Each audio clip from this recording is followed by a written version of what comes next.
इंदौर को स्वच्छता में नंबर 1 बनाने के साथ ही भिक्षा मुक्त शहर बनाने के लिए भी जिला प्रशासन पूरी तरह से कार्य कर रहा है। अन्य राज्यों से छोटे बच्चों के साथ पहुंची महिलाओं का पुलिस द्वारा रेस्क्यू कर उन्हें वापस उनके राज्य पहुंचाया गया है।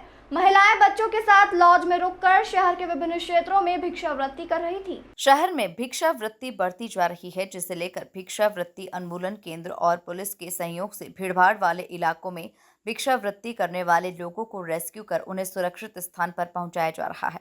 इसी क्रम में छप्पन दुकान और आसपास के क्षेत्र में कुछ बच्चे और महिलाओं के भीख मांगने की सूचना मिली थी, जिसके आधार पर भिक्षावृत्ति उन्मूलन केंद्र के अधिकारियों को इसकी जानकारी दी गई।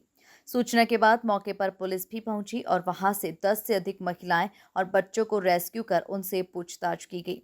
ये मालूम पड़ा कि सरवटे बस स्टैंड के आसपास लॉज में रुकी थी। बताया जा रहा है कि सभी महिलाएं राजस्थान की रहने वाली हैं और उनके पति दिल्ली में मजदूरी का काम करते हैं।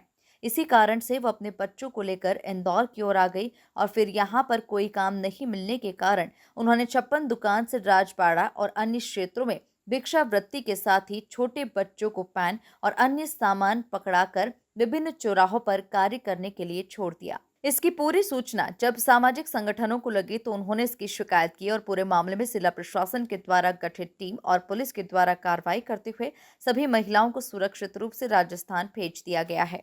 बेसिकली छप्पन दुकान के आसपास कुछ महिला और बच्चे भीख मांग रहे थे, तो उनसे जब पूछताछ की गई तो पता लगा कि सरवटे बस स्टैंड के आसपास के कुछ लॉज वगैरह में रुके हुए हैं, उनके बहुत सारे साथीदार भी हैं। तो जो कलेक्टर साहब के नेतृत्व में भिक्षावृत्ति निरोधी जो कमेटी है वो इस पर से कार्रवाई करती है। उस पर से मिस्टर BD साहू और दिनेश मिश्रा जो CPO CDPO है, इनके नेतृत्व में एक टीम आई थी, जिसमें पुलिस के साथ मिल करके लगभग 11-12 बच्चे हैं, 11-12 महिलाएं हैं, जिनको वापस राजस्थान और दिल्ली रवाना किया गया है, जो भिक्षावृत्ति में संलिप्त थे। ये लगभग इनके कुछ साथीदारान दिल्ली में रहते हैं, लंबे समय से राजस्थान से निकले हुए हैं। इनका कहना यही है कि वहाँ पे गर्मी बहुत पड़ती है और ऐसी स्थितियों में भी ऐसे ठंडे प्रदेशों की तरफ मुख कर जाते हैं और इसी उस पर से वो लगभग 10-12 परिवार जो भाट परिवार है वो अपने बच्चों के साथ में यहाँ आए हुए थे। इनके जो पुरुष वर्ग है वो कहीं ना कहीं बड़े शहरों में मेहनत मजदूरी करता है और ये लोग मैजिक बुक, गमले, कुछ किताबें, ऐसे कुछ व्यवसाय भी करते हैं, भिक्षा भी मांगते हैं।